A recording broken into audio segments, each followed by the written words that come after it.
Good evening, I'm Chris Saines, Director of the Queensland Art Gallery and Gallery of Modern Art. I begin by acknowledging the traditional owners of the land on which the gallery stands, here at Kurilpa, the Turrbal, Yagara and Yugara peoples, and recognise their elders past and present. In the spirit of reconciliation, I want to further acknowledge the vital contribution that Aboriginal and Torres Strait Islander Australians make to the strength and vitality of our shared creative community. A very warm welcome to this Perspectives Asia and a look at the Asia-Pacific Triennial, looking back and looking forward. This year, Perspectives Asia, the long-standing partnership between Griffith Asia Institute at Griffith University and the Australian Centre for Asia-Pacific Art here at QAGOMA, celebrates its 20th anniversary. I want to begin by acknowledging Griffith Asia Institute and thank its director most sincerely, Professor Christoph Netterfuhr-Wang, Director, and the team for their continued and always very warm collaboration. This has been a partnership that has really thrived over the 20 years that we've conducted it between our two organisations. I also want to acknowledge my colleagues, Simon Elliott, Deputy Director, Collection and Exhibitions, and Tarun Nagesh, Curatorial Manager, Asian and Pacific Art. Each edition of Perspectives Asia explores contemporary culture, politics and society in our vast region. And I'm particularly excited to welcome some old friends back to the gallery for tonight's very special edition. Tonight's topic speaks to another series which is in many ways at the heart and soul of this gallery, the Asia-Pacific Triennial of Contemporary Art. Created during a period of vigorous exchange between Australia and its neighbours in Asia and the Pacific, the Triennial has served as a unique and enduring platform for the contemporary art of the region since its first edition, which opened in September 1993. Now in its fourth decade, as we enter the final month of its 11th edition, the Triennial has witnessed evolutions and revolutions in cultural and diplomatic policy, artistic and curatorial approaches, and public reception of contemporary art. At the same time, there have been staggering changes in social structures, political structures, and everyday life right across the region. Tonight, we look back and we look forward, as an esteemed panel shares their experiences and perspectives on the Triennial's development, as well as prospects for the future of artistic practice and cultural exchange in the ever-dynamic Asia-Pacific region. I must firstly, though, share apologies from tonight's third speaker, Dr. Carolyn Turner, a truly instrumental figure in the formation and early editions of the Triennial. Carolyn was devastated that illness has prevented her from attending at the very last moment, and we're very, very sorry that she won't be able to join us to hear her insights. Nevertheless, we have some great heavyweights of Triennial history on stage, and I want to join with them to round out the numbers. Our moderator tonight is the gallery's own curator of contemporary Asian art, Reuben Keehan. Reuben's been a crucial contributor to the Triennial team for no less than 5 editions and has major curatorial credits in Singapore, Japan and Hong Kong under his belt. Independent curator and writer, Rhana Devenport ONZM, was most recently director of the Art Gallery of South Australia until last year and previously held director's roles at the Auckland Art Gallery Toya Tamaki and Gavette Brewster Art Gallery. Rhana curated New Zealand's pavilion at the 2017 Venice Biennale, featuring Lisa Rehana, has held senior positions within the Biennale of Sydney and Sydney Festival, and was a crucial contributor to many early editions of the Asia-Pacific Triennial. Welcome, Rhana. Great to have you back in Brisbane. Can I also welcome and introduce Dr. Maurice Lowe. Maurice is Associate Professor at the University of Queensland, where he teaches East Asian history. He served as a trustee of the Queensland Art Gallery from 1999 to 2005. He's published prolifically on Japanese science, technology and visual culture and held positions at Monash University, ANU and Johns Hopkins University. And welcome also to you, Maurice. Maurice is a very great friend of the gallery, a supporter, in fact, of this Triennial, and has generously contributed his expertise to our programs over many years, as some of those early slides will testify. So this really is a great panel, and I could not be more thrilled to welcome all of them and to invite me to join with Reuben on the stage. Thank you. Please make them welcome. Good evening, everybody. As Chris mentioned, my name is Reuben Keehan. I'm the Curator of Contemporary Asian Art here at the Gallery. And I'd like to echo, first of all, Chris's acknowledgement of the traditional owners of this place, and to pay my respects to elders past, present and emerging. I'm joined by a really terrific panel who've agreed to share a little bit of their experience and their perspectives on the APT in a discussion that will also take in some of the prospects for cultural exchange within the Asia-Pacific region. I say cultural exchange in a rather loaded way. I am a child of the multicultural policy in terms of education and the opportunities that were offered to me to learn Asian languages in the 1980s and 1990s. When the Asia-Pacific Triennial came along, it spoke really absolutely, I think, to my experience and interests within the particular region. The APT was likewise, to some degree, the product of a very vigorous, as Chris mentioned, diplomatic and cultural climate, a climate that emerged during a period of great change within the region at large. The structures and cultural influences of the Cold War were starting to come to an end by the end of the 1980s, and new cultural expressions, as well as new economic and trade opportunities were emerging within Asia and the Pacific. The Australian government at the time, at all levels, was, I would say, somewhat anxious to participate in these shifts. We could see things like the formation of APAC, driven really by Australia in the 1980s, and the development of a number of different diplomatic trade, but also cultural initiatives, is providing a sort of a context for the APT. But there also was, I think, tremendous imagination, tremendous institutional and political will to pull together a large-scale exhibition, the kind of which had never been seen in Queensland, excepting Expo 88, of course. But an exhibition that took over the Queensland Art Gallery with new art, with contemporary art, just as that word was emerging in the artistic vernacular, filling the gallery from artists at the cutting edge of practice from across Asia and the Pacific. And one thing that the gallery is certainly credited for is providing a platform for the various threads of cultural exchange that were happening between Australia and the Pacific at that time. What was really interesting is that happened at precisely the time that art was changing. And these new forms, these new materials, these new modes of expression that artists were exploring throughout the region became very much part of the fabric of the Asia-Pacific Triennial in its first and subsequent editions. Now, gathered people here to look back at a period in which they were involved in the gallery. And this is a period that traverses just over a decade from the first APT through to the fourth APT.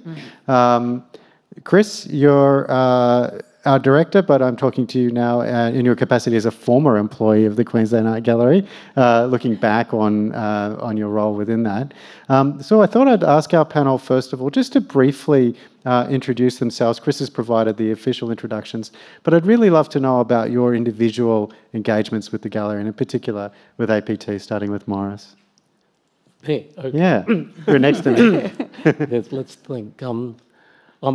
I'm actually Brisbane-born Chinese-Australian. I'm fourth-generation Chinese-Australian, and it's been terrific to be on this journey through the various APTs. My first degree was actually at Griffith University, a Bachelor of Science with Japanese language, at a time when you didn't have combined degrees at universities. And some of you, perhaps Colin, I'm not quite sure if you remember me, but I used to carry artworks around campus because I was also part-time curator for the Griffith University Works of Art Committee. And Lawrence Dawes, Dean and George from St John's Cathedral, they were on our Works of Art Committee. Marguerite Bonham was also on the committee as well. But I was a bit of a jack of all trades, and sort of indulged my interest in art by looking after all the artworks. I think Michael Barnett, who's here, later inherited some of the roles looking after the collection, I think. I actually was first exposed to the Queensland Art Gallery when I went to the Gregory Terrace Queensland Museum site. And my primary school teacher from New Farm State School took us on a bus to see Scultura Italiana, which was a travelling exhibition of Italian art at the old gallery. And so that was in primary school. And then the gallery moved to Mount Isa Mines building, of course. And I showed my enthusiasm there, and the staff were very kind to me. And Caroline's got me involved in guiding for the Thyssen-Bornemisza collection, the Masterpieces exhibition. And in due course, there was also an exhibition from Shanghai Museum of wonderful scroll paintings. So this was before they had volunteer guides. And so I was appointed an assistant education officer along with some teachers who were seconded from the Department of Education. So it's rather neat that I had the gallery was so kind to me, and we forged connections from that very, very early time. Fast forward to 1998, and I returned to Brisbane after teaching at Monash University in Japanese Studies, and then a stint in Division of Pacific and Asian History at ANU. The following year, I started my role as a trustee on the board of the Queensland Art Gallery. So that was terrific, being able to provide some input. And I was appointed to UQ, University of Queensland, as a senior lecturer in Asian Studies, and I was the coordinator of Asian Studies at that time. So it's terrific that the Griffith Asia Institute is hosting this particular event tonight. I just want to put a plug for the wonderful conferences that used to be held. Rhana and Caroline co-edited the first conference arising from the second APT, I think. And Caroline and I edited the papers from the third conference, Beyond the Future. Didn't we have good titles? Sorry? Beyond the Future. So this speaks to the very hopeful and optimistic period in our history. And I've been at UQ ever since, although in between there was a stint at Johns Hopkins University in Baltimore. But I had an opportunity to watch the APTs grow. Early on, I was a volunteer guide, along with Elizabeth, who I think is in the audience, and Pam Barnett, that some of you know, Michael's mother. So it's not quite linear, but I've been around for quite a long time. And the APTs provided this wonderful opportunity to engage with my interest in art. I've also been collecting art for 50 years, starting off from collecting at Ray Hughes Gallery in Brisbane. Some of you remember Verley Just's Town Gallery and her Japan room, the Japanese woodblock prints. So in a way, the APT has sort of built on all that, my pre-existing interests, and gave me an opportunity to participate in what's been a very exciting journey. Thank you. Wow. Rhana. That's great. Mine's not yet, though. It deserves a clap. Mine's not too different in that I feel like I've grown up with APT, and it has formed me and irrevocably changed me. I was a teacher. I did art teaching, couldn't do art history. That was what you did at that time. And then I taught for 10 years, and then I decided I wanted to be in the gallery more than I wanted to be in a school. And in '89, started working as an education officer. So we both share that. And then I went overseas in '93, looking at performance in art museums in America and the UK. And got a scholarship and stretched it out and had a great time, and then came back, and APT1 was happening. Yeah. And so it was logical that I was asked to manage the performances, because that was my expertise. So I did that in '93, completely changed my life. We'll talk about that later in terms of the performances, but particularly Roberto Villanova, particularly Dadan Cristanto, particularly Harry Dono. Yeah. They were very, very strong and extraordinary in APT1.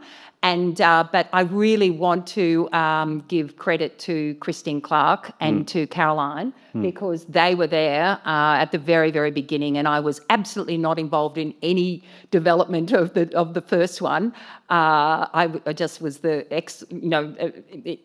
had the extraordinary pleasure of working with that project. So both Christine and Caroline were incredible, and obviously Doug, the brain, and the Dick and Doug show, as we used to call it. But and obviously that context. And I'll talk more about actually just going back to where the gallery was at the time. It was also in the tower. It was also that Chinese from Shanghai Museum that struck me and had a huge effect on me. My first trip overseas was to Japan when I was 20. So, and then in and I'd worked on the treasures from the Shanghai Museum when I was an education officer as well. And that's when Carol and I really kind of connected, I suppose. So after doing the performances for '93, then Doug and Caroline asked me to be the senior project officer for the Asia Pacific Triennial, which I did. I'm really pleased you went '93 to 2002, because that's exactly the time I worked on it. So in '94 I started doing that, and then it just changed my life. And as I said, and basically for 10 years I came to work every day. I did not come on the weekends. It was air conditioning, and I don't like the heat. That was my excuse. But it was the next 10 years of my life, was fantastic. So for APT2 in '96, I did the India selection with Victoria Lin and Kamala Kapoor. Worked with Ann Kirker on Thailand, and then of course with Claire Roberts and Wang Yushen, which was really fantastic. All of those people I'm still very close with in a range of ways.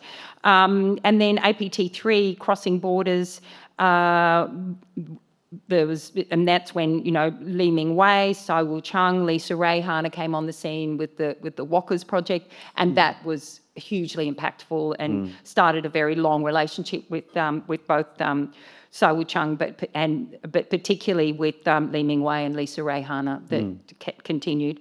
APT4 worked with Kusama, and then again we brought back Lisa Rayhana for the Pacifica Divas. And then again, Nalini was brought back. And it was brilliant that in those early projects, artists were invited back. Michael Tukfree was invited back. Leni was invited back, And this really, and Sai Wu Chung again and again, was really transformative for those artists. And then set up the AEC APA, and then worked on the website, and then fell in love and went to Sydney. And that took me a while, because, to be honest, my whole identity was so involved with the Asia Pacific Triennial. It took me 2 years of dating my husband to get used to the idea that I could be something else and somewhere else. But then the first job I had in Sydney was working with Namjoon Paik, who we work with for APT4. And then on the side commissioned a show of Namjoon Paik's for the Art Gallery in New South Wales. I don't think they kind of knew what was happening, but I did it, and it unearthed all of their archives, which was fantastic when he did all those performances there. And then work with Li Mingwei again, and then Chinese artists at Sherman Galleries. Then I curated another show called Slow Rushes with Appa Chatpong, Sung Dung, Judith Wright, Young Fudong, lots of other artists that I'd met or hadn't met through APT. And then became director of Govett Brewster, and really it's a roll call of APT artists. Pinari Sampatak, Harsha, Nalini Malani, Sung Dung, Yin Zhou Zhang Pei Li, Lee Ming Wei, Fiona Hall, Lisa Rayhana, Peter Robinson, all of whom I did either large projects or small solo projects with those artists. Yeah. Then Auckland Art Gallery, worked with Young Fudong, who hasn't actually been in APT, has he, Young Fudong? Oh, that's a good question. I know, he's very good. I don't think so. I think he's worked in the collection, He's but very good. he's been in the cinema program. Yes, exactly. for So APT. Yolanda Blair from ACME curated that, and I took it at Auckland, and I just was very lucky. Chris had done the magnificent work on the Auckland Art Gallery Toyo Tamaki building, so I just stepped into this stunning building. Thank you very much, Chris. And really worked a lot with Asian artist Lee Ming Wei. We took the fantastic show from Mori Art Museum and worked with Isabel and Alfredo Acalizan. That was the last project I did with these massive projects. I'd commissioned them to do projects in Govett Brewster as well. And then, of course, that was when Lisa Rayhana and I pitched again 3 times to Creative New Zealand, and they accepted it with In Pursuit of Venus. Yeah. And so that represented Aotearoa New Zealand in Venice in 17, and that 700,000 people came, and it was pretty good. And Came back to APT as well, so it went and full then it circle came back that to APT, and you very sensibly bought it, which was a brilliant thing to do. You were the first people to buy it, in fact. No, Auckland was, and you were, yeah. And LA. And then, at AGSA, Art Gallery of South Australia, where I've been for the last 6 years, the last show I did was a very big solo show of Nalini Malani's, which was fantastic. And through that process, we acquired 17 works of Nalini's, including the Can You Hear Me, which is absolutely phenomenal, absolutely phenomenal. And I bought game pieces, which was unbelievable. I'm now working on a book with Nalini. She's asked me to do a monograph. She loved that show, and we didn't have the money to make a book. But the gallery here very kindly lent Stories Retold and the Mutant works, and so we then decided to we're making a bigger book that's based on that plus more. I acquired Pinari Sampatak, and the first project I did there at AGSA was Lee Ming Wei, Sonic Blossom, where he came and sung the wonderful Schubert Liebes to the audience, including what's his name? That fabulous, hilarious, who's in Only Murders in the Building, the actor who collects Aboriginal art. Steve Martin. Steve Martin. Yeah. So we sung to Steve Martin. That was a good moment. Anyway, so during COVID, I did an 800-page monograph edited with Pinari Sampatak, which was great. I'm doing the monograph now. I'm also on the International Advisory Committee for the Mori Art Museum, which of course, is such a powerhouse alongside M+ in the region now. That's it. So you never really got away, did you? I never got away. No. I never got away.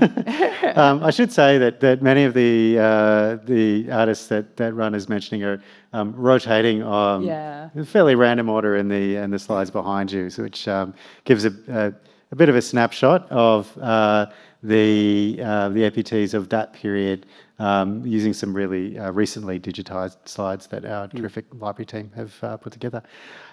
Chris, everybody knows about your role at the gallery now, but could you tell us a little bit about how you came here and also how that led into some of the early APTs?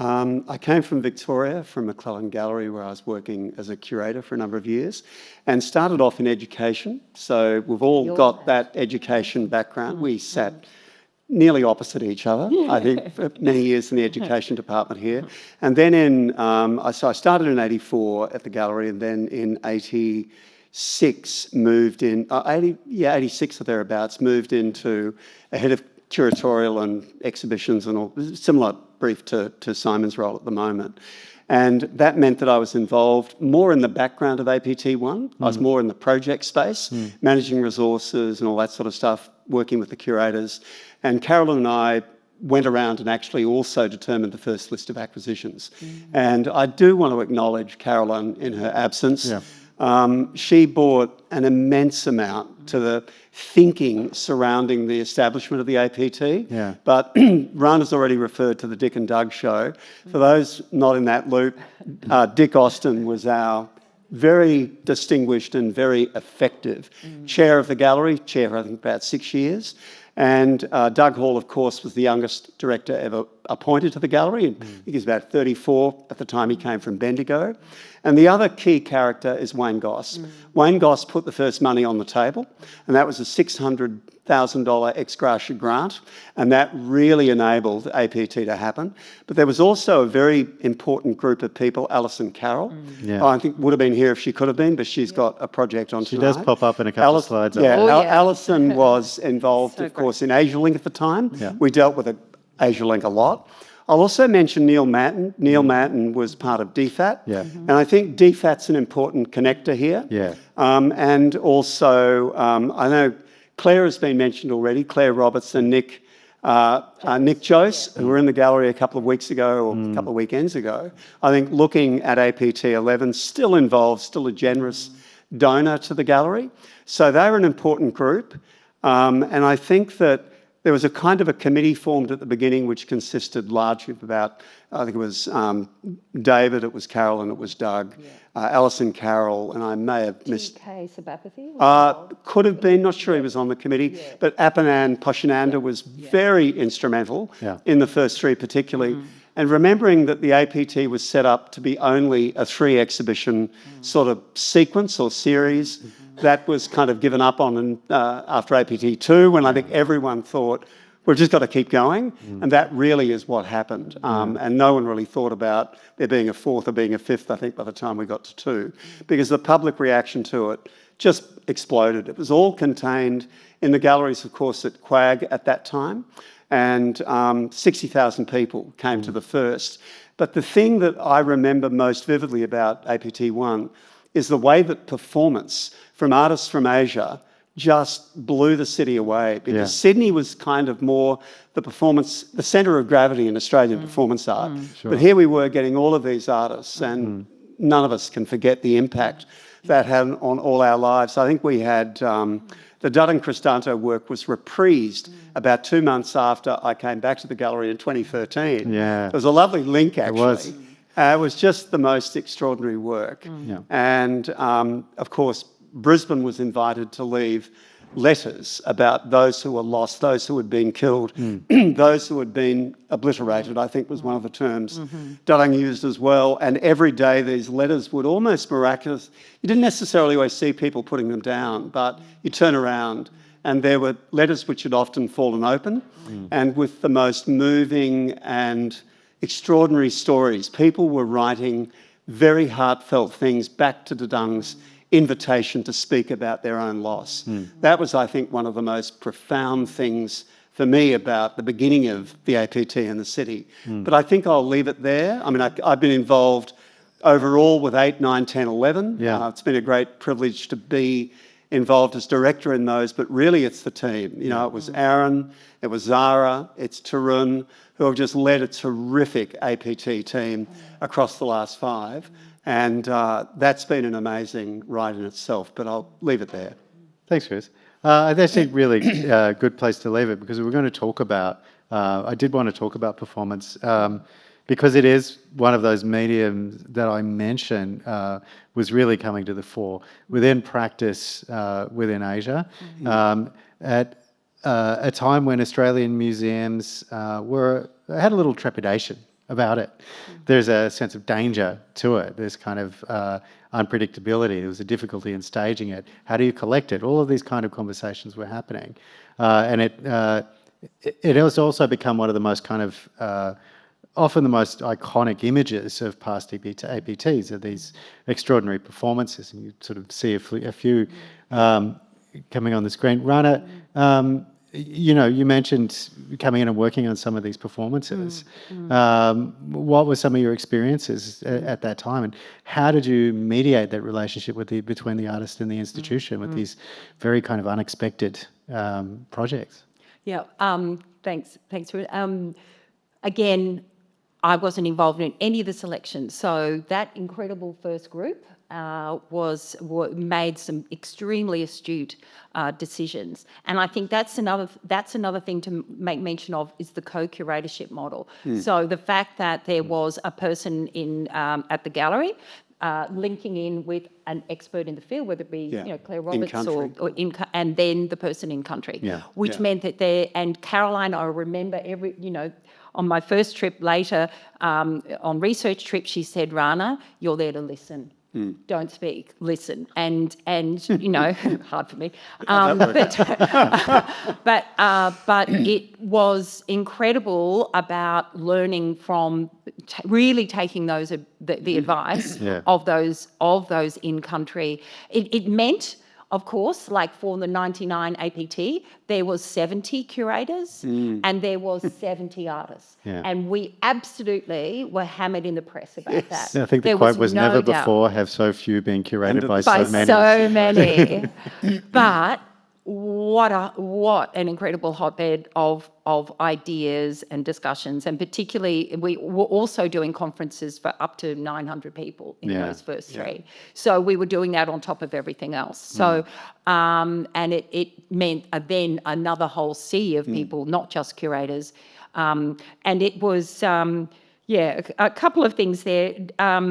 So yes, I wasn't involved with that selection, but what an incredible selection. So as I said, Dardang, Harry Dono, Roberto Villanova, and Lee Ball in particular in the first, and S. Chandrasekaran with his, on the wall for 8 hours or something incredible. Was really, very pre-Marina Abramovich.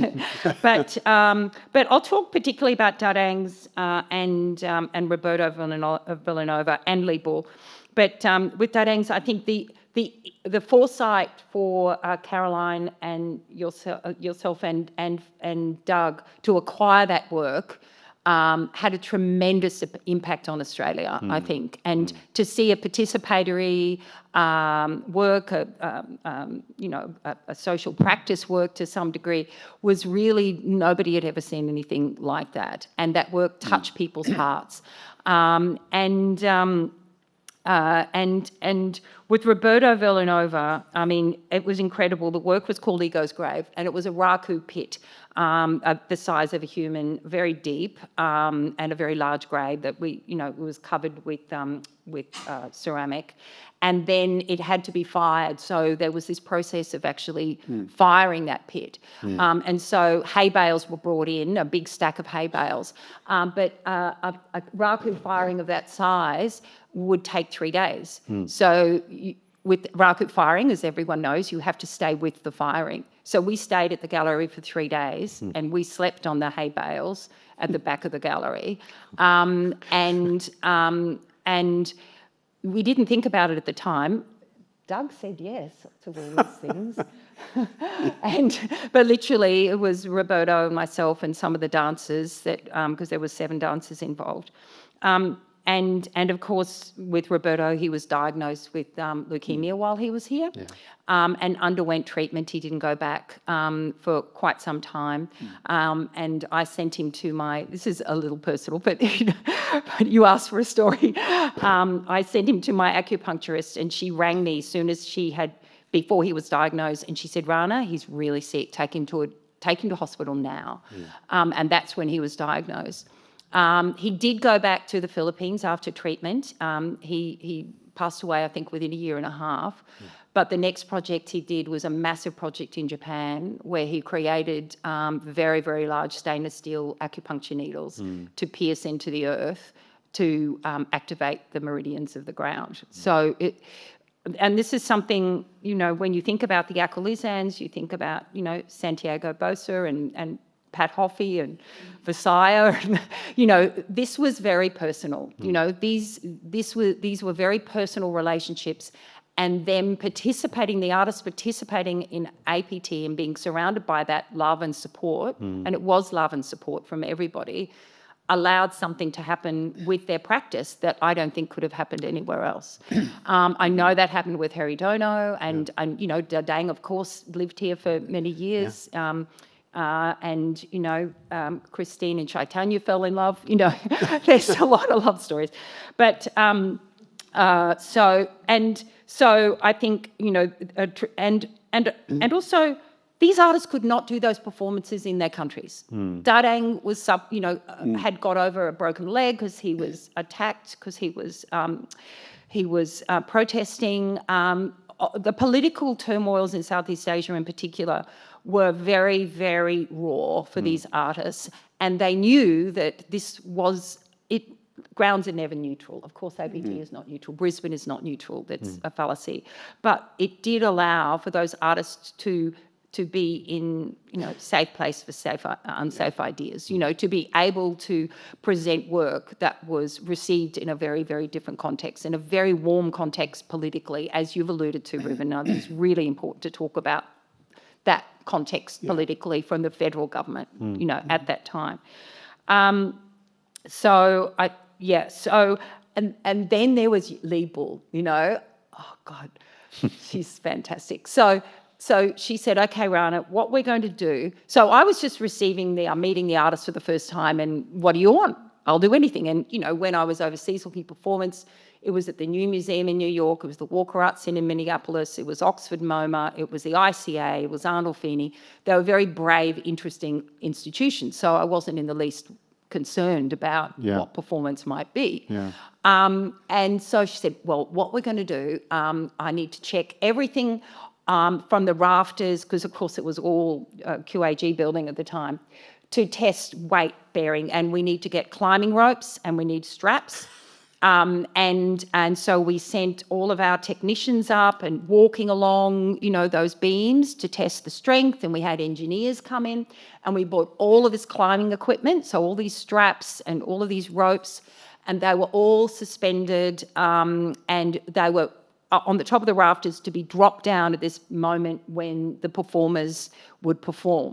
And so it was the opening, so everybody was there, time of high anticipation. You had walkie-talkies, bigger than that at the time, that we were talking to each other and getting poised, ready for it. And then she performed. This is what she did. She sent out a whole lot of little pieces of paper into the audience that said, I like your clothes, can we swap? So maybe 50 of those were sent out to a group of, how big was the opening, 300 or 400 people at the time? And so people were literally dropping their clothes in the middle of the opening and swapping, or going to the bathroom and swapping their clothes in the bathroom. Quite a few people went home with each other and then swapped their clothes later. And we even had people the next day come asking for their clothes back. Now, that was one of the first deeply conceptual performance pieces that I had witnessed, and I was completely April Fooled by it. Like myself, Andrew was there. Andrew was there. Don, I don't think Don was there yet, but we were completely seduced by this and the whole notion of what performance is, expectation, audience, the interchange, the interpersonal. It was incredible, that performance, and so radically different to Dardang, right? And this is what I found really incredible. So that was the first APT. So, I was hooked. Yeah. We have the photos of that performance. Dardang is in there, and one of them flicks up on the screen. Some of the cleaner photos of that performance. And then the second one happened, and that was So Wu Chung, and I will never forget when Michael Barnett and Andrew Clark and So Wu Chung came down the escalator, because we'd heard about the fireworks factory explosion, and they came down with their white shirts covered in soot, and then that became a project that So Wu Chung did with Izumiyaki, where he had soot over white frocks. About 6 months later, and Michael and Anna Mel, and then the Eurasia performance, Judith Wright's in the audience, of Nalini Milani's mutant drawings, seeing them for the first time today. And I want to give a shout out to Jacqueline and Judy Gunning and Kath. It's so fantastic to see all the files there, and so important that there is the research centre. Yeah. And then Saiwu Chung was brought back again, and it was another disaster. So for context, Saiwu Chung had in successive APTs 2 very ambitious performances planned, both of which didn't happen because of one was a fire in a fireworks factory. Completely, absolutely nothing to do with Saiwu Chung. And the second one? The second one, Michael Barnett knows this story. It was the greatest maritime disaster in Australia's history, quote unquote. That is what the Coast Guard said.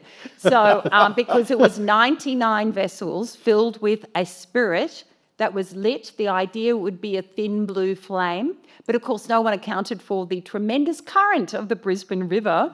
And of course water filled the very last boat, and boom, boom, boom, boom, boom, down they went. The greatest maritime disaster in the history of Australia. There's a wonderful video on YouTube of people waiting for the boats to turn up. I was the one that had to tell people it wasn't going to happen. So I was on a megaphone on the bridge saying, "Oh, forget it, everybody, come and have a drink."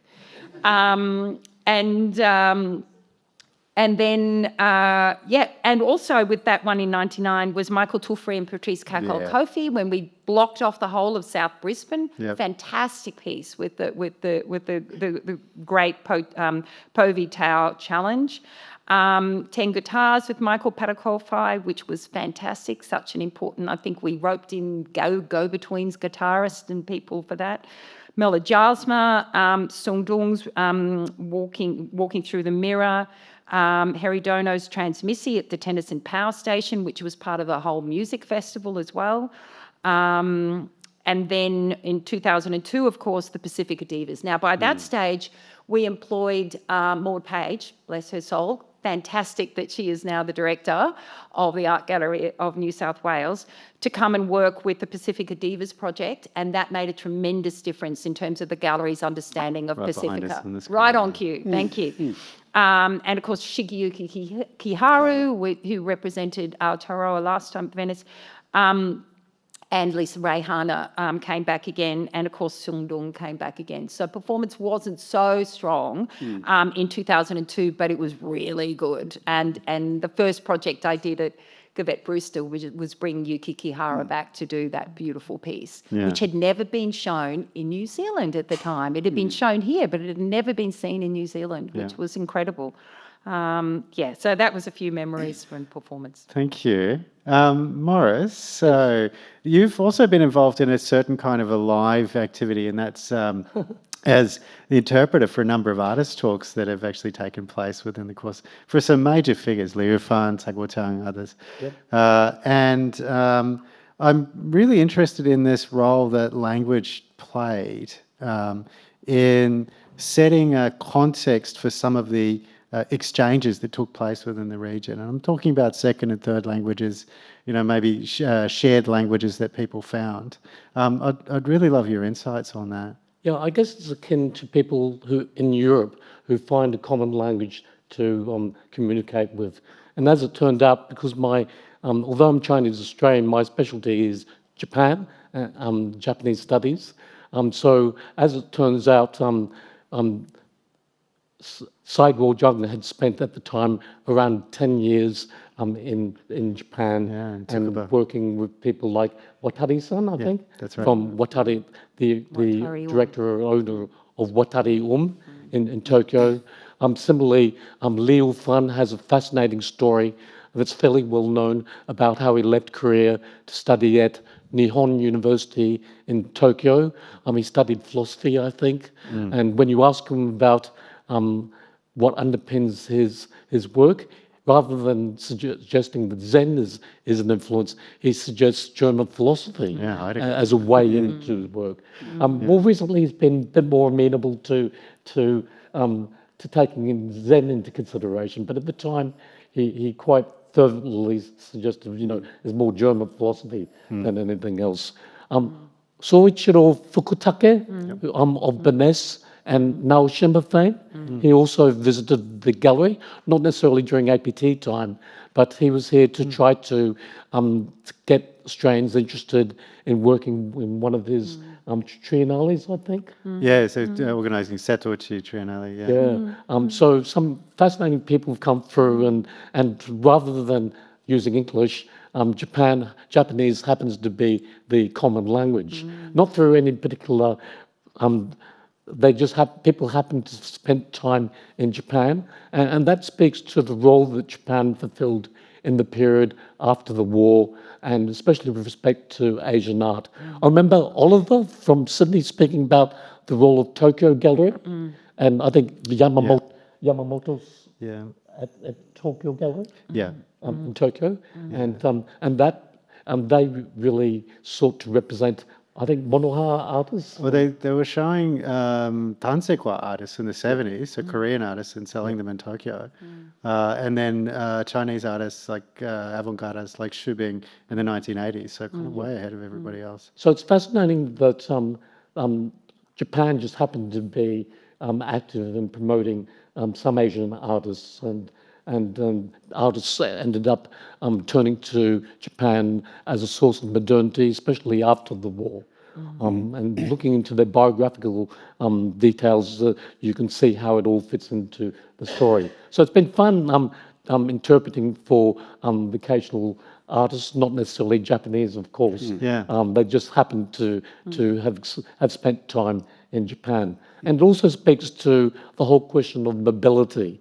And if you look at APT exhibitions and the labels, there are many people who've worked in a number of countries, and that speaks to contemporary art in a way. Although once upon a time people might have identified with a particular country, makes me think about this conference back in 1999 when Marion Pastor Roches critiqued the whole idea of expo art. And of course, Venice Biennales still tend to pigeonhole people in national pavilions, but there are also other exhibitions where that sense of national identity has sort of in a way been overcome. So I guess my experience with assisting and interpreting some artists just speaks to how people, for a variety of reasons, have moved around the world.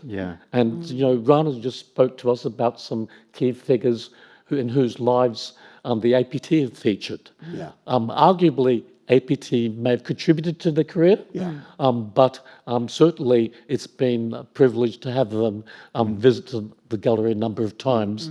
And I think that at the moment there are biennales and biennials and triennales almost in every museum. But then the APT has a point of difference, and what Rhana sort of suggests is that there's sort of relationships are very, very important. At a time when there are many competing exhibitions, I think the building of relationships, importantly, archiving some of the key works in the exhibitions. Most institutions tend not to purchase works, or occasional purchases, but I think a feature of APTs has been the large number of acquisitions, key acquisitions that people have contributed to. And fair taxes have been prominent, haven't they, in assisting members of the foundation as well. So I think there are a number of points of difference. And I think building a relationship with the artists ensures that there's a special place in the artists' minds and in their careers as well. Reuben, could I just briefly build out from exactly the things that I think both Rhana and Morris have been talking about? Firstly, the role of Japan in the beginning of the APT was absolutely pivotal. In 1987, I was involved in a show which we did called Painters and Sculptors, which we did for a sister city prefecture, sister prefecture state, relationship between the Queensland Government and the Prefecture of Saitama.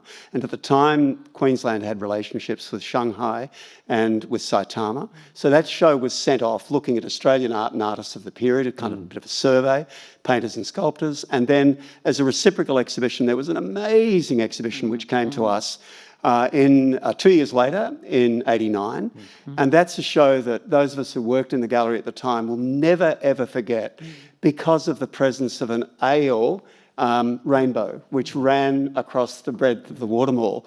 And the day that work got taken down, I think we all stood on the balcony and cried. I mean, it was such an uplifting, oh God, we need that work back, such an uplifting and optimistic and hopeful work that it really seeped into the pores, I think, of all of us that were working at the time with that work. And we also developed a new international art fund, we called it an International Exhibitions Fund, which did some acquisition but also helped get the APT off the ground, because the decision to do the APT was made in 1990. We had a pretty narrow runway and we didn't have the expertise in-house. Thus, the 70 curators, both in country, in Australia, working with curators and staff here, but also in almost every area that the APT was drawn from at the time.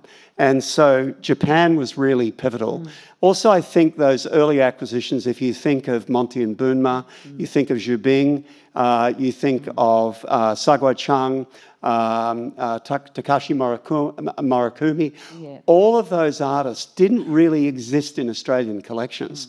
Most of them had never shown in Australia before. And we acquired their work. And it was instrumental, I think, for many of them in the further sort of projection of their careers onto even bigger platforms, internationally. And I think because we've now got a 1,300 strong Asia Pacific collection, it's given us an amazing back catalogue. And we've done special shows on China, on Papua New Guinea, on New Zealand and on Japan, that in recent years we've drawn from that back catalogue and made exhibitions that are among, I think, the best collections of their kind outside their countries of origin. And the relationship one is an important theme as well. Rhana talked, maybe it was earlier when we were kind of looking and laughing at some of the slides, about trips to Stradbroke Island with the artists. We really welcome people. And only at an event I was at in India about 2 months ago, I had a number of the artists with whom I'd kind of caught up with at that time. Every single one of them said, my experience in your country, in your Asia Pacific Triennial, is still the best hosted experience I've ever had at any exhibition anywhere. So we shouldn't underestimate the fact that we didn't come out of the gate holding the expertise. We built it cumulatively over 30, bordering 40 years. And we brought good people into the organisation. Think of Sahanya's contribution, almost the same length, I think, as Rhana's, the same length roughly as Maud's, 17, 18 years. I think all of Russell Storer, now back as head curator at M+.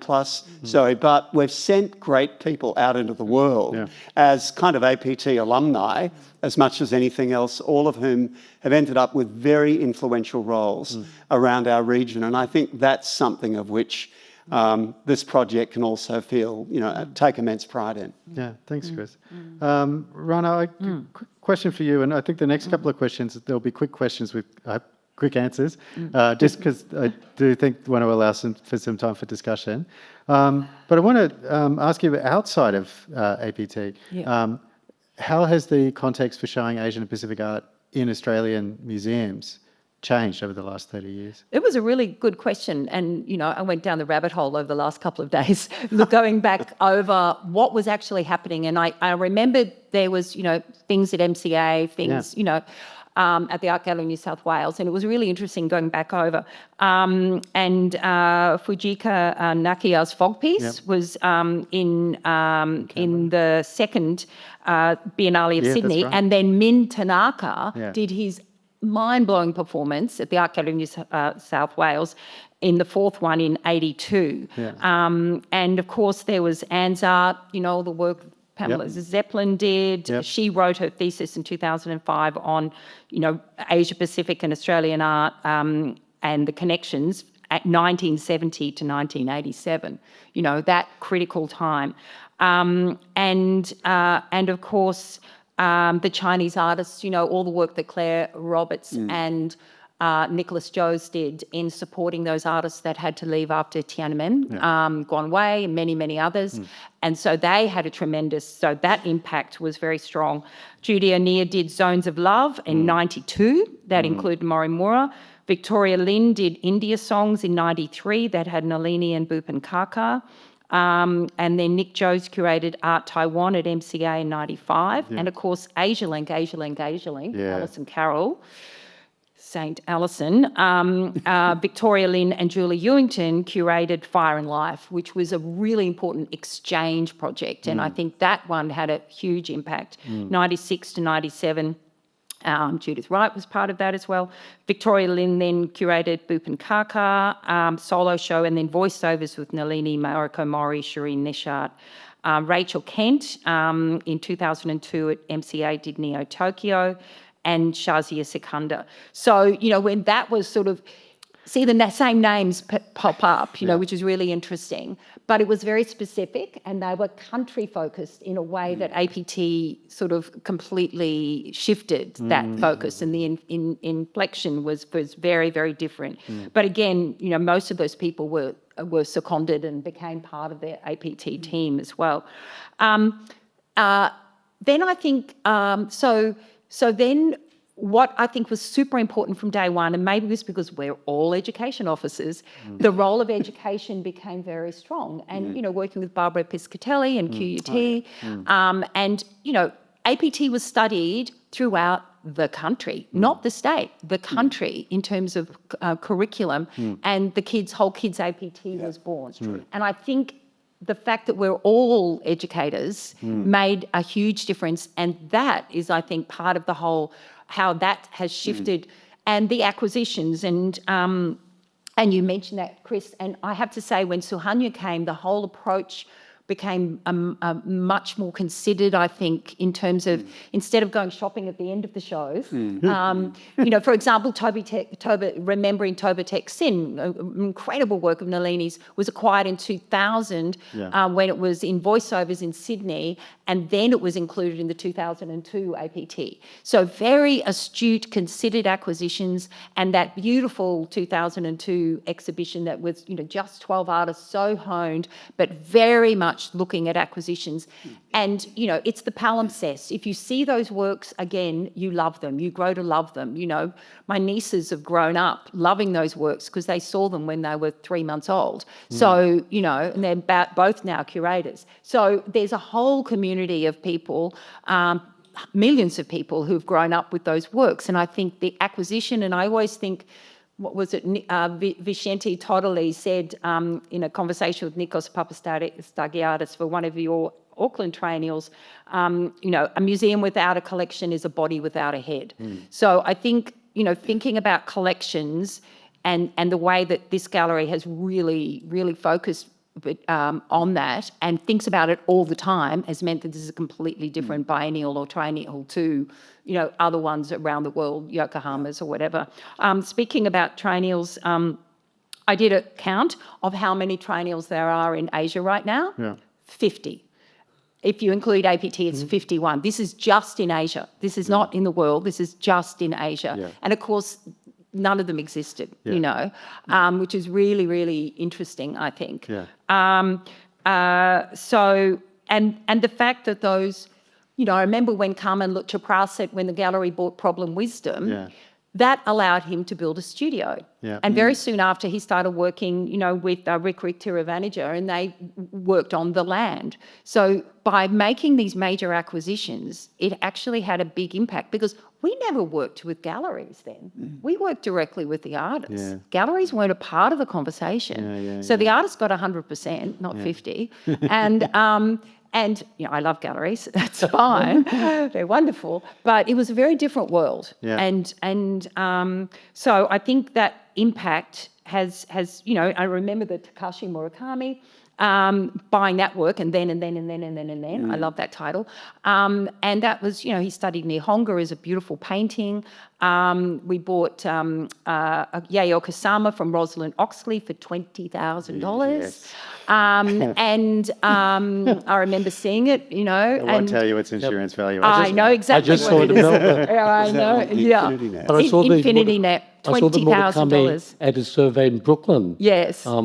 It's a beautiful, beautiful early work. And I remember walking across the bridge, and there was this girl in front of me, and she had Mr. Dobb tattooed on her shoulder, and I ran up to her and took a photograph. And I said, tell me about that. She said, was it at the gallery? I loved it. And I said, can I take a photograph? So I did, and then we put it in the catalogue. Yeah, that's in our dam system, yeah. Yeah, that was me on the bridge. So, I think, and now, of course, there's the art fairs. I counted them up. There's 33. Yeah. There's 33 Asian art fairs happening right now. Yeah. They didn't exist either. So it's such a different world. Yeah, no, you're right. That's thank you for the facts and figures as well. That's It's interesting. Going above and beyond. Maurice, I want to because Rhana mentioned the role of educators, and I want to talk about the role of education and what it plays, and how that may have shifted since the time that APT was founded to now. And I kind of alluded a little bit to language studies and Asian studies more generally. How has that changed in the time? Yeah, well, arguably this time around 1999, 2000 was the high water for Asian studies in Australia. There's massive interest in language and learning about Asia. So certainly an exciting time. I once taught a course called From Buddha to Bruce Lee, Asian Visual Cultures.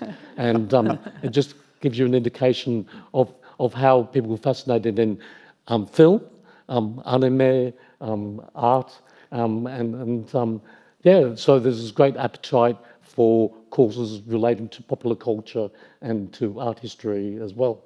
Sadly, that's declined somewhat. Yeah. So we're living in different times, but some of the decline in interest in Asia has been taken up by Asian students themselves.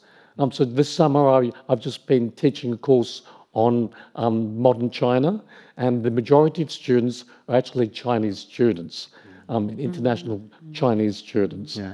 So to some extent, this great interest in Asia continues, but what we see is the Asian international students studying their own region with great interest, and I think that's fantastic. Can I just mention that the process that Rhana was talking about in a way is acculturation or mainstreaming of Asia and Asian art. Yeah. And to some extent, thanks to Griffith Asia Institute and Asian Studies programs throughout Australia, Asia is much more part of our lives, and Asian art is considered desirable. I can't help but noticing when I visit the NGV that many of Tony Elwood's purchases sort of resonate with purchases he made at Queensland Art Gallery. So it's easy to pick it out. So certain artists become more desirable or mainstream to become known and sought after as well. And the young woman who photographed just shows how ordinary people are fascinated by Asia, and it's part of their lives. So in some ways, the educators in the audience can pat their backs on in terms of a job well done, but there is still a lot of work. As you appreciate, humanities are under siege in the world today, not only in Australia, but elsewhere, including the US. Yeah. So we're living in kind of interesting times. I think there needs to be more art criticism and art writing, and lots of areas I think that we can develop further in terms of Asian studies. But what's gratifying is that the APTs are a form of soft power, and I know that the Griffith Asia Institute's very much interested in that topic as well. And it's terrific that in the most recent fundraising appeal, led by Chris late last year, that so many people contributed to the appeal with small amounts and sometimes large amounts. And they often commented as well that the APT is very much part of their lives. It wasn't only local donors, it was people from outside of the state as well. Sydney. So, it's not so much arguably the money, but the fact that they have an affection for this event. They might not always understand the contemporary art that's in front of them, but there is a curiosity and a receptive sense of receptivity, lack of resistance in terms of trying to understand what's going on. Rhana mentioned performances. Performance art can be a big ask, can't it? Yeah. But kudos to Brisbane audiences for being open to the experience. I guess it says something for local audiences that they become so attached to the event. Yeah, look, can I just say, I think you're right. This show came off a very interesting base. It was artists you'd never heard of, from countries you'd never been to. It was completely unfamiliar. It was almost alien compared to the art you would have seen in other state and national galleries across the country. There was just, many of these artists might have found their way into a City Biennale before they found their way into an APT. But I think that's what's curious about this exhibition and why I think it's grown to be loved in the way that it has. That people, I think, go with us on the journey. They've learned to trust that the APT will kind of rise up to meet them, to better understand the region in which we live and the work we do in New Zealand now. Not in New Zealand, I meant to say in the Pacific, which really built off a New Zealand base in APT1. We basically mediated the whole of Pacific from the Polynesian Pacifica community of Auckland and New Zealand at the time. And now look at it in terms of the breadth of representation of Pacific artists right across the Pacific. So I think there's many things that are remarkable about the exhibition, but I put that high among them. It deals with contemporary art, it deals with customary and traditional practices, and it allows both to coexist in a way that probably before it only Magicians de la Terre did, and which it got its own kind of critical reception at the time that it was made in Paris. So I think this show's done much to revolutionise the way Australians are open to contemporary art experiences in a way that previously, if the name was big, they would come. But if the name was unknown, you probably wouldn't see them. And the shows would be kind of put into smaller IMA spaces, art spaces and whatever. But this has been mainstream. This sense of lack of familiarity with name is not a barrier to people coming to the APT. And just to add to that, I remember there was a headline, one of the reviews, "No theme, great art." And that we were also criticised for not having a thematic. And that's something that I think the APT's really embraced. And of course there's priorities and foci with each, also I think the Cinematheques had a massive impact. It has. Being able to bring that level of sophistication of time-based art has been, really tremendous. And also it was really interesting when you ask about the performances because, Sonobai's installation, incredible. It wasn't a performance. She was living the work. There was no separation between her and the work. And, her 15-year-old son was looking after the farm back in India. And she was next to the Akhalizans who brought all of their belongings and their project was to find their long-lost cousin who happened to be on the board with me at the IMA at the time, who was Rick Acquey. Ricardo Akhalizan, but he changed his name to Rick Acquey, and they found him, of course, and they've been in touch ever since. And now, they've only just left to go back to the Philippines. So that line between performance and installation, and people in the audiences in Australia hadn't seen that work before. Where the use of installation. So I think all of that. Certainly one of those media that came into play at the time. A couple more minutes left for our conversation before we throw to the floor. And this is probably a big topic for quick questions, but we did allude to the kind of shifting political climate at the time. Maurice, you talked a bit about shifts in, I guess, priorities at universities and education. Really interesting shifts, I think, in terms of the work that Asian students are doing in advancing these studies themselves. But I wanted to talk a little bit about prospects and if anybody would be bold enough to actually make a prognostication for the potential for ongoing cultural exchange between Australia and Asia and the Pacific. Rhana, is that something that you've thought about? As somebody who's been working in the region? AsiaLink isn't quite doing what it did then, but it is still doing, projects in the region. Yeah. I think the work of the Asia Pacific Research Centre is vitally important, and I think in many cases it's the individuals who are pursuing those connections. It's really hard. I mean, you can't control politics, you can't control the federal government, and it's a certainly can't control other governments. That's right. Yeah. And just the siege, against diversity that's happening in the States at the moment, and the sort of enthusiasm towards that amongst some sectors of the community here is deeply disturbing, of course. So those universities are so important in terms of those projects and hanging in there, Morris, and and I know Griffiths has done a tremendous amount in this area. So it really is becoming reliant on the universities in some ways, and there's a lot more residency programs that are out there as well. It's difficult to determine, but I think an organisation like APT is so rich and so strong now, and because of all of that information and knowledge, not only of the family that's out there in control and having a big impact on museums around the world, but also that research base and that way of working means that will continue. So I think APT has become hugely important internationally as a model for a co-curatorship, and a co-learning. Yeah, I think that's really important.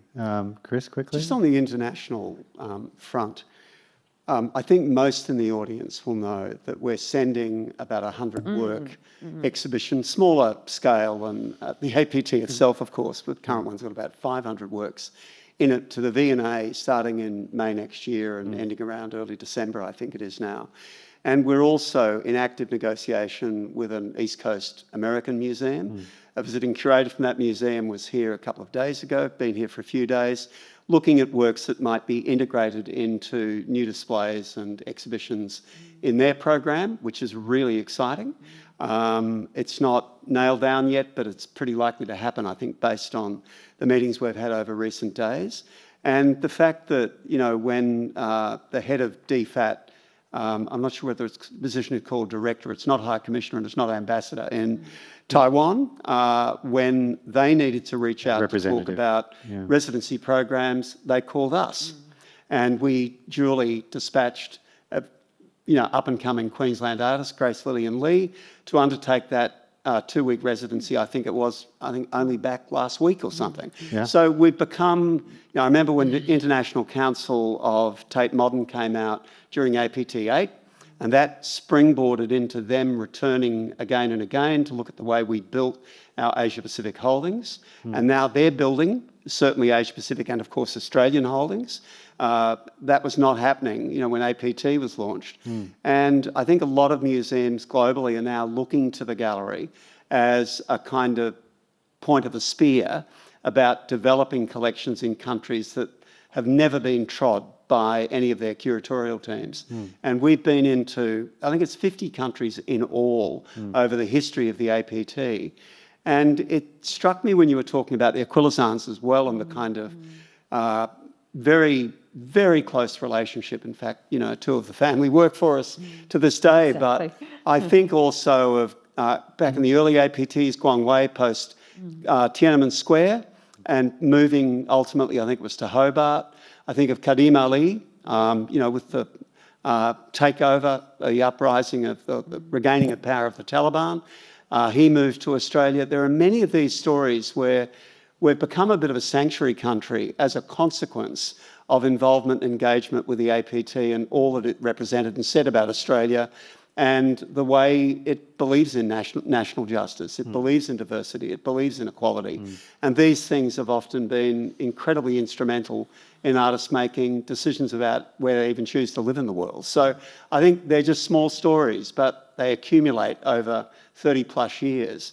And it makes us, I think, a beacon for exploring often very challenging art politically, which to show in its own country. I remember the experience that Tarun and I had in both Myanmar and Cambodia, where artists were locked up for years because of protest against the ruling government of the day, or the junta of the day, as it is in Myanmar now.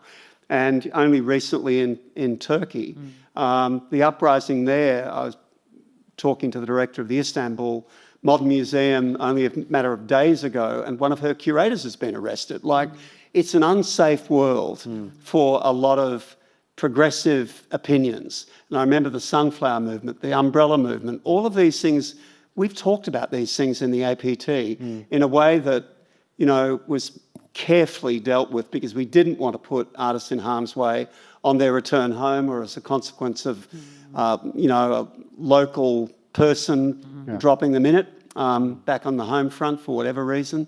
So we tread some delicate paths, I think, but I think we do it in a way that generally has been immensely empowering for the artists involved, where they couldn't necessarily do those things safely in their own country. Yeah, so I mean, I guess to put in the context of Rhana's comments as well, I hope that's something we can maintain in this country as well. Maurice, your point about the need for art writing and art criticism was well taken. I'm sure. Well, it's also related to institutions, but I remember once upon a time in Singapore, you couldn't study art history. I don't think NUS offered it, but I think Nanyang offers it. I think Nanyang offers it now, doesn't it? It's a curatorial studies program. But what's fascinating is that there's more infrastructure being built in Asian countries. Yeah. And once upon a time, people like Aaron Sito, Aaron McCann, Zoe was in Vietnam, wasn't she? She's still, she's in Vietnam now. still. Sohanya Raphael is in M+ in Kowloon. Thailand, But we can point to a number of institutions where we can build links with in future. Perhaps, I don't know whether there's possibility for internships of Asian curators. Is that a possibility? Well, we do have people come out. We're meant visit. to have a Maori curator come out 6 months ahead of the last APT, but for internal reasons at the museum, that didn't work out. But we've certainly hosted people on many occasions. I couldn't remember them all, but... Our library team are great at accommodating researchers who come through. It's terrific that former gallery staff have gone on to institutions. Russell was in Singapore. I think he's a National Gallery now. M+. M+, with Suhanya. Okay.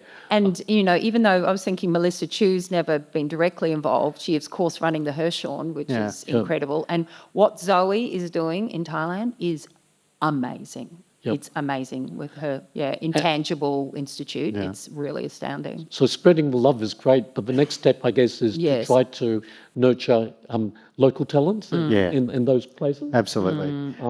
Thanks, Maurice. Look, we do have a little bit of time for questions. I know that there's we've got a couple of roving mics. So, sorry, my glasses.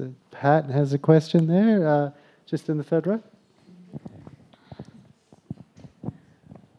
Thanks very much. It's interesting to think about the beginning of the APT in 1993 and what had gone before it. And you, Chris, mentioned Magicien de la Terre by Jean-Hubert Martin in 1989 in Paris. But it was such a different show to the APT. It was looking at people from elsewhere other than Paris as exotics, as a group, and there was a huge hit back against that about how they represented Aboriginal people from the Central Desert at the time. We started the APT, I say we collectively, let's say Brisbane, because we knew that there was not enough money in the coffers to build a decent collection. What else do you do? Let's take the big gamble of assuming that contemporary artists live in our region.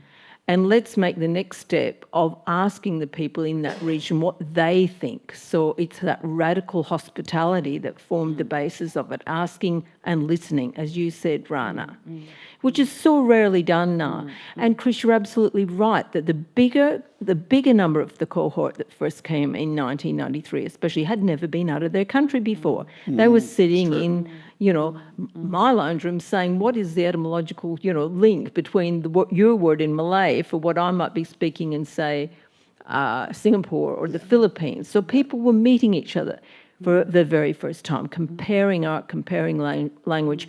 The notion of an Asia-Pacific, which was a really contested term, we went crazy thinking, should it have a hyphen? The hyphen. Living on the hyphen. Should it be? There was a whole article written, living on the hyphen. How far should it go? Yeah. What are the boundary lines? Let's get rid of And it's nationhood. It did get dropped. And now Suddenly got this, dropped. sorry, this is sounding like a lecture, I'm sorry, but I'm just going to say how it's great. much has changed because such a radical endeavour then, and within 3 years, those people were up and running, not living in their own countries, rather going from capital city to capital city because they were on the gravy train of international biennales around the world.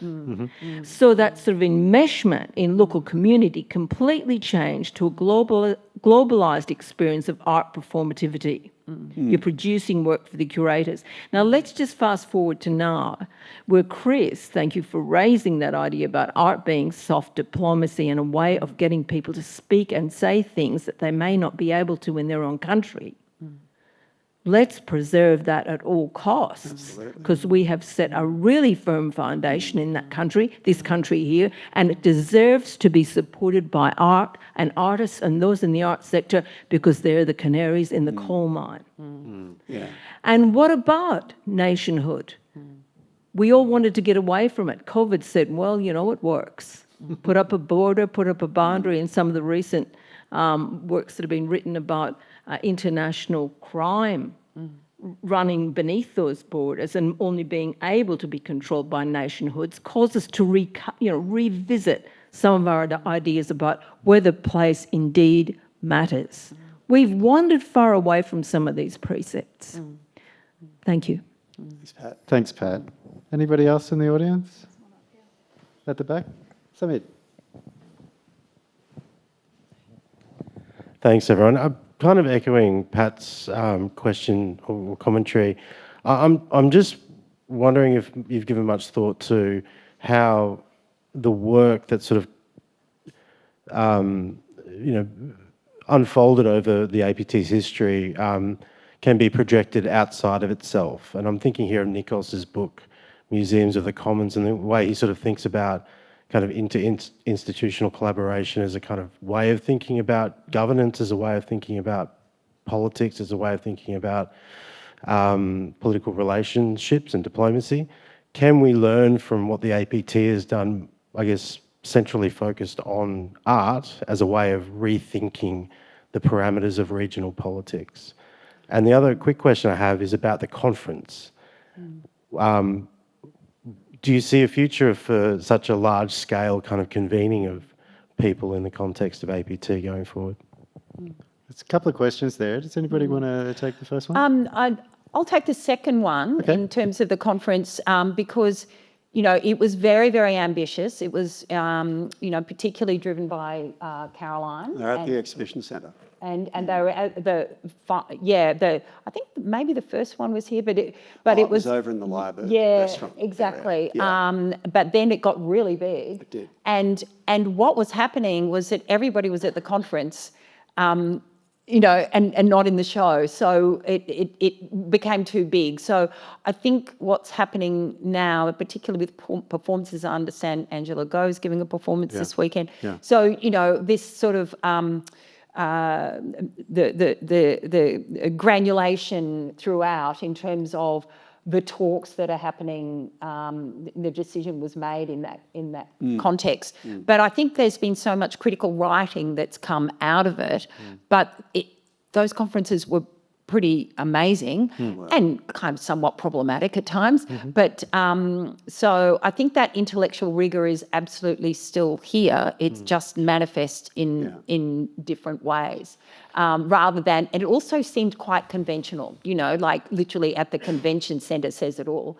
And there was a sterility about that environment that was completely antithetical to the pulse, you know, the pulse and the dynamism that was actually happening in the space with artists talking about their works, because knowledge is so, you know, is so multi-manifest. It's not only academic and you know, there's so many language and it's, you know, as you were talking about with interpretation and translation as well. So I think it was also a respect of different knowledges and different sensibilities of information and history. Yeah. Also, just on, it was David Williams, who I should have acknowledged as part of the committee at the beginning, but I remember, I think it was in a presentation that Upanand Poshananda might have been giving at conference number 1, which is over at the old Lyrebird restaurant, now the Edge.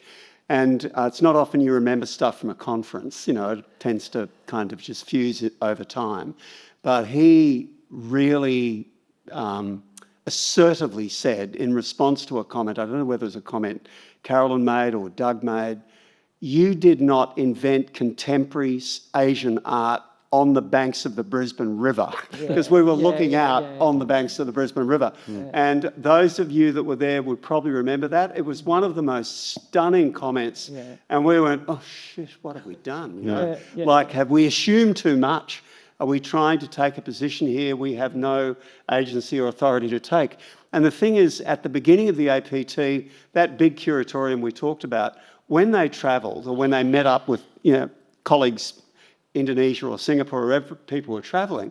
And I remember travelling with Alison and David to South Korea at the time, and we went to the first Gwangju at the same moment. So it was an incredibly powerful experience, having just sort of seen the birth of the APT, as it were. It was really difficult to know whether you were acting in a culturally appropriate way by making the assumptions you were making about the art that you were placing in the APT. And if you went to China, I didn't do that at the time, you had to deal with the academies and the traditional art schools. That was it. There was no going anywhere else. That was like, it all was very conservative and controlled in some countries, and it was all very underground in other countries, depending on where you were going. And I think that the greatest safety valve the APT ever gave to itself was not to ever claim to represent a country, but to represent an artist in the country and their voice. And howsoever that voice was being projected, to protect that voice, it was never going to be the Venice Biennale. You didn't, you know, go to Australia to be a representative of your country. You came as a representative of your practice. And I think that's been a really important thing, a bit like the thematic thing, never having a theme.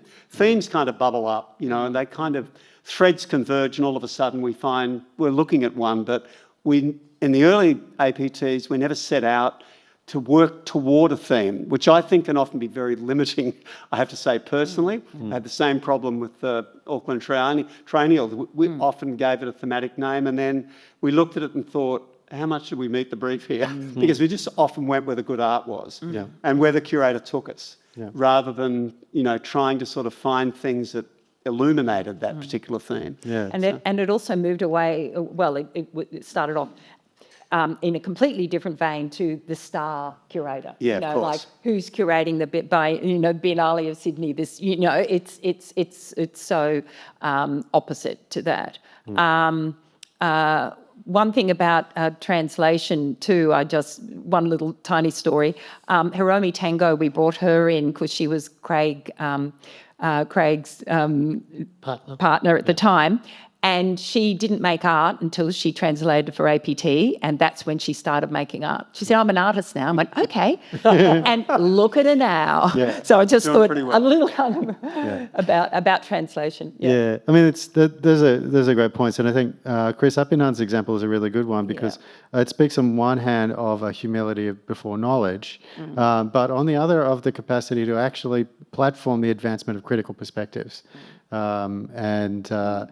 Yeah, and I think, I guess maybe in answer to both of your questions, there's outside of the big logistical apparatus of a conference, that advancement of that dual spirit of humility and criticality to a kind of broader community is something that's maybe embodied in the kinds of practices that Rhana was talking about in performance, and maybe in a much more kind of distributed way than in the kind of en masse model of the conference of that sort of mass assembly.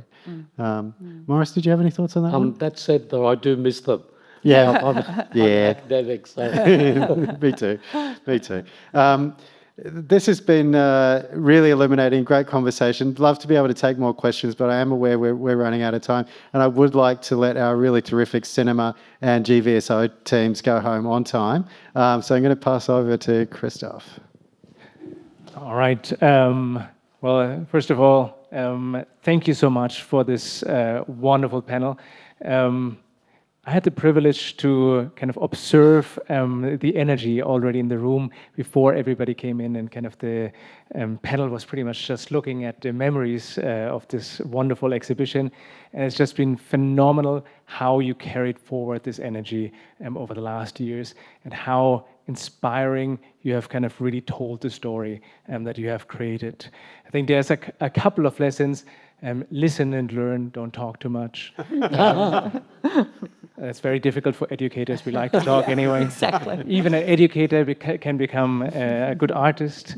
But I think most importantly, I think for me, from kind of what I learned from this panel, is the passion, the expertise that you bring in. The kind of, I'm always bad with names, but the number of names that you have kind of given to us today, absolutely mind-blowing. The dedication that you have, sleeping on haystacks in order to kind of make the art possible, really, really fascinating. And the relationships that you've been building, the diplomacy that you have created through this, it's absolutely fantastic. So it's really great to see the passion. Really inspiring. So thank you so much to the panel.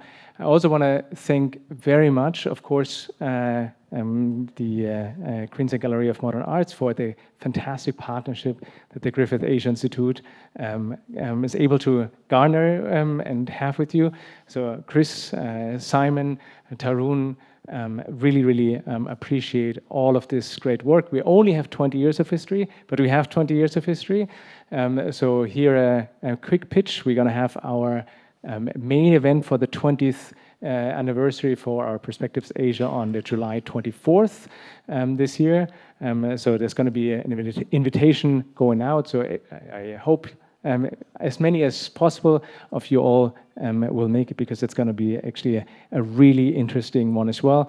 Looking back not at the art, but looking more at 20 years of diplomacy and where we are coming from and where we're going. And I think this is also, of course, a very timely topic that we want to deal with there. I also want to thank Megan and Kelsey here and everybody kind of who was helping to make this event possible. But last but not least, of course, all of you who came out tonight to make this event actually worthwhile. Not just, of course, the panel, but in the end, it's the audience that really kind of brings the energy to the room. So thank you so much for coming. I hope to see you very much soon again, and have a wonderful evening. Thank you. Thanks, Christoph. Thank you. Thank you. Thanks.